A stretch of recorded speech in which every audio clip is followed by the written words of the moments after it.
The Atheist Debates Patreon Project presents, Is This the Fallacy Fallacy? How's everybody doing? Welcome back. I'm going to try to make this one fairly quick because this started as an exchange that took place on Twitter a couple of weeks ago. And I wanted to make sure that I kind of had my ducks in a row. I was also working on other things. But there's a few things that I'm going to be doing in the near future on the channel.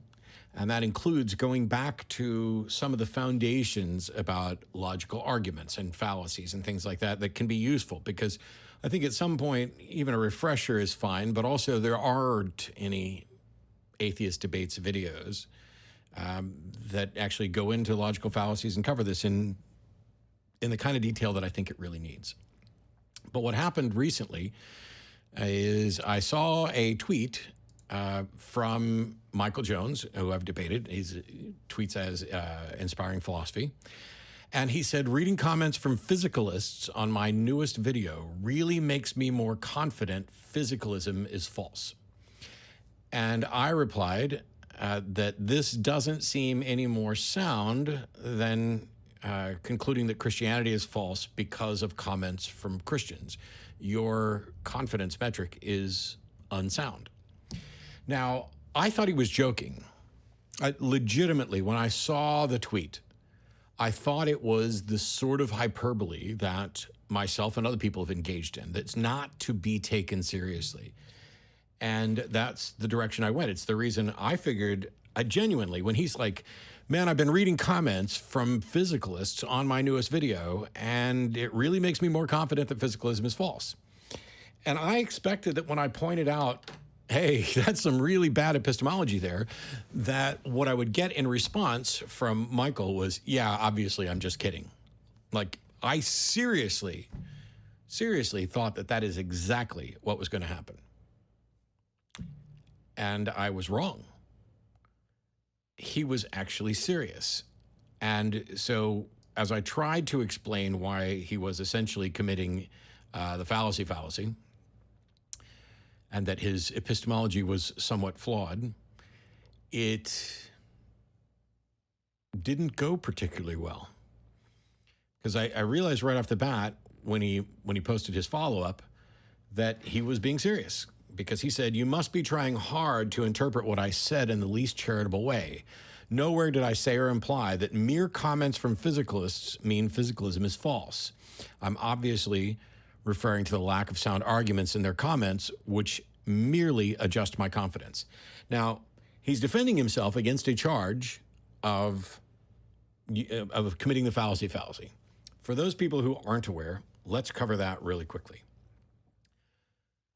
A logical argument is judged basically on two criteria: validity and soundness.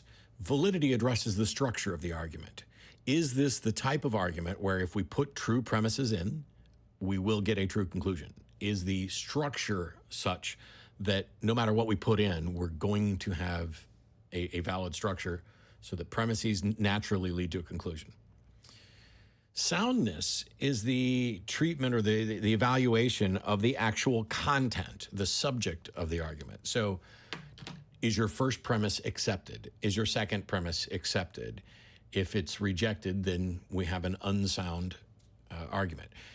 In either case, if a formal fallacy leads to an argument that's invalid in structure, or something content-wise leads to something that's unsound, then what we're saying is that the argument is fallacious, but that does not mean that the conclusion is necessarily false. What it means is we have no way of telling whether the conclusion is true or false. You can come up with lots of different examples for this, but essentially you could say, I'm the smartest person on the planet, I am superior to everyone in every way, and the sky appears blue. Now, the conclusion, the sky appears blue, is generally would be viewed as true, or at least it can appear blue at different times. But the other things have nothing to do with it. And that's an over-the-top, ridiculous demonstration. Because the problem is, if you say your argument contains a fallacy and therefore your conclusion is false, you have committed what is known as the fallacy fallacy. If you were to construct a separate argument, you would essentially be arguing that because your argument contains a fallacy, I can then conclude that your conclusion is false. But that is, as we just described, a misunderstanding of what a fallacy is. Because a fallacious argument, the conclusion is indeterminate, not we can conclude it's false. So I made a mistake in my initial response to him because, as I said, I thought he was just kidding.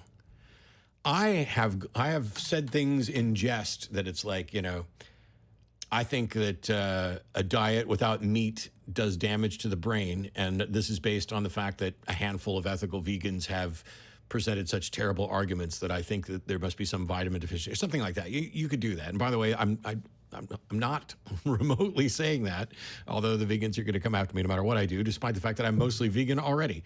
The issue here is that if I were to say, hey, your arguments are so bad that they make me more confident that my position is right, that would be a problem. That would be a fallacy. What I got wrong in the response is the word concluding. I gave Michael the impression that I thought he had just looked at comments and concluded that Christianity is false. That's not remotely what I was trying to say. And so I tried to correct it. And I even pointed out, I said, I'm sorry, I guess I just don't understand English, because I quoted him. And then I said, that sounds like a pretty clear statement that your confidence that physicalism is false was boosted by reading comments.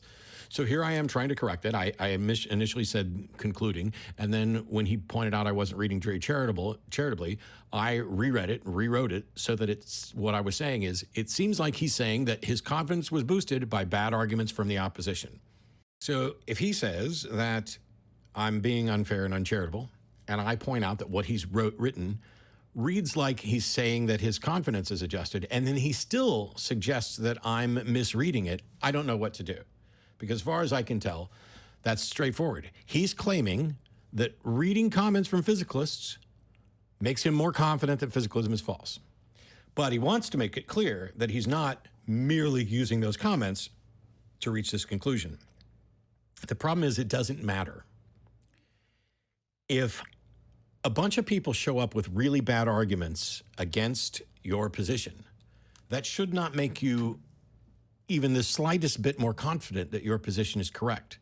Because now your confidence level in your position is based not on the evidence for the proposition, not on good arguments for the proposition, but on a failure of individual people to argue against it. That should not boost your confidence. And Michael's, I think, a little wrong here to pretend that boosting confidence is somehow a separate realm than becoming convinced. Because the truth is, you become convinced, colloquially speaking, when your confidence level exceeds 50%. So if you're sitting around because of other evidence and you're 49% convinced that physicalism is false, and a whole bunch of people come in trying to argue that physicalism is true, and they're all terrible. Like, they keep presenting fallacious arguments. And this boosts your confidence. Are you suggesting that no matter how many people come in here, your confidence will never be boosted that last 1% to get you to the point where you now accept that this is the case? Because if so, then talking about your confidence being boosted is irrelevant. Because if I'm at 49% and every person in the world could present a bad argument for it, and it doesn't move me to 50%, that is what I would think would be a sound epistemology. That I'm able to consider these things, but they're not going to ever be the tipping point. They're not going to boost my confidence in my position.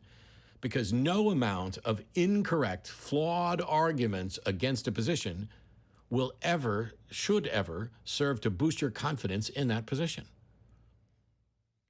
And he tries to come back with this. There's a point in the conversation where he basically says, yes, that should boost my confidence. And he says, for example, the more research I read on evolution, as well as replies from ID proponents, the more I'm convinced evolution is true.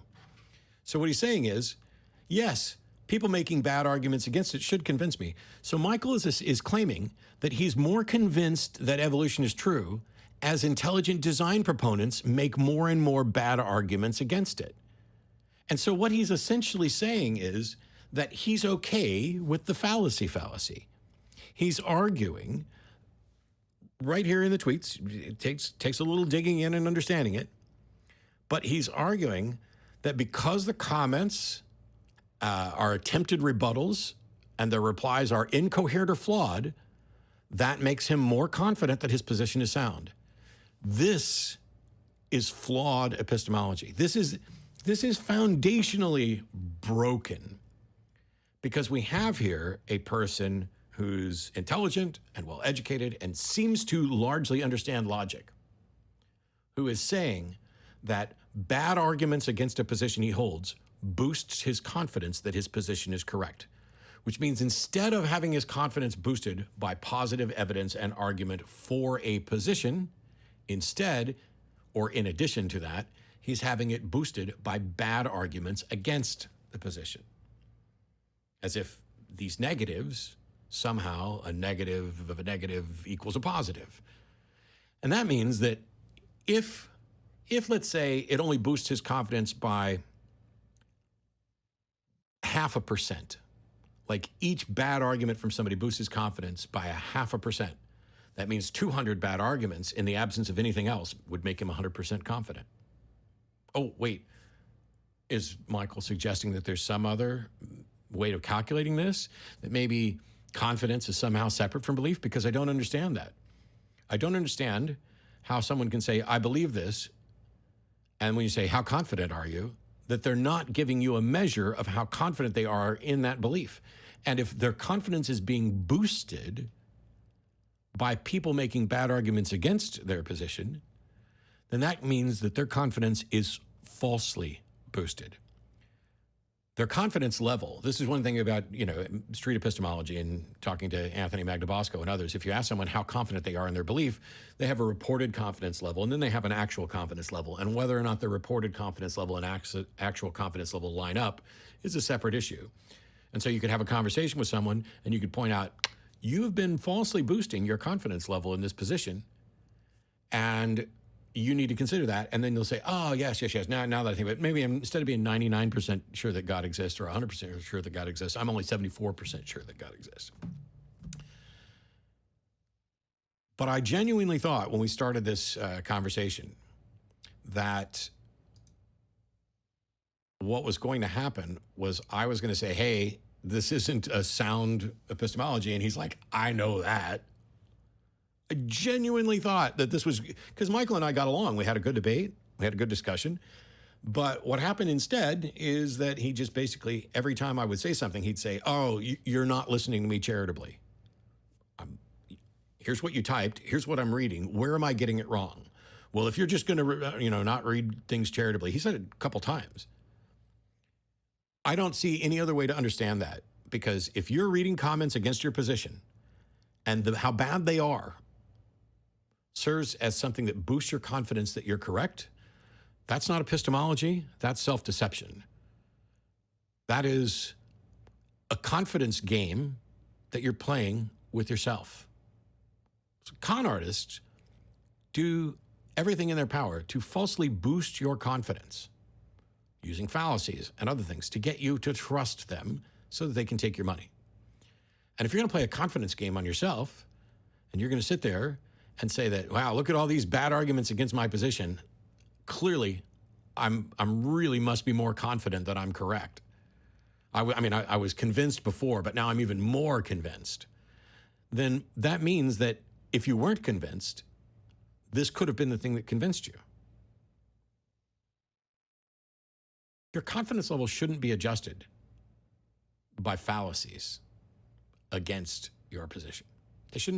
Your confidence shouldn't be adjusted at all by the number of people who make bad arguments or how bad those arguments are. Because now, instead of addressing the actual subject, is physicalism true? You're addressing a separate subject. Hey, is what people have claimed about physicalism true?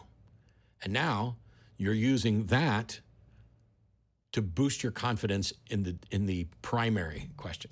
So there's a massive amount of stuff going on here just in a couple of tweets that demonstrate, hey, you could have just said you were being a bit hyperbolic. Like, man, every time a Christian calls into the show and presents a stupid argument for the existence of God that's obviously fallacious, I'm now more confident in my atheism. I would never say that, because I understand that no matter how many bad arguments there are, that doesn't change at all what the truth is. And it doesn't change what is reasonable for me to believe.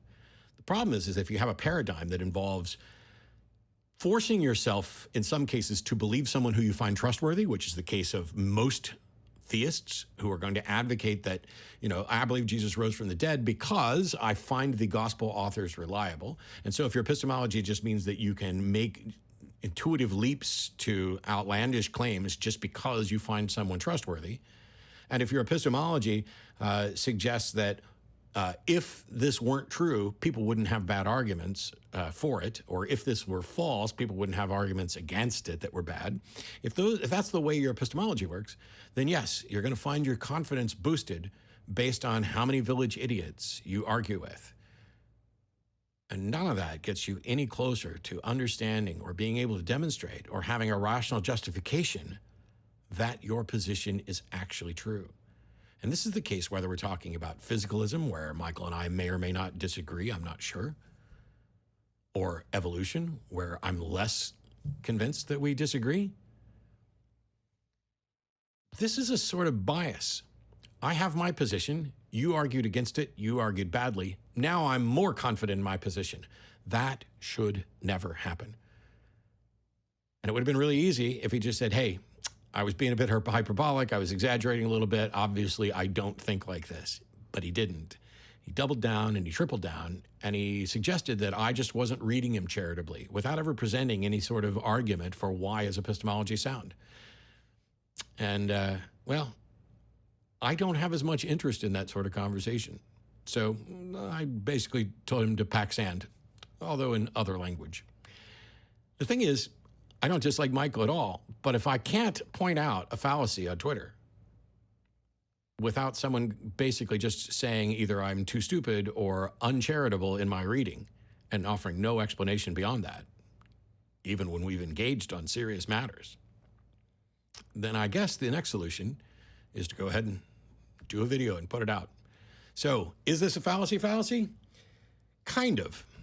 It is akin to the fallacy fallacy because Michael isn't really putting forward a structured argument here, at least not with respect to his belief on physicalism. But he is doing it in a roundabout way by talking about his confidence level that physicalism is false.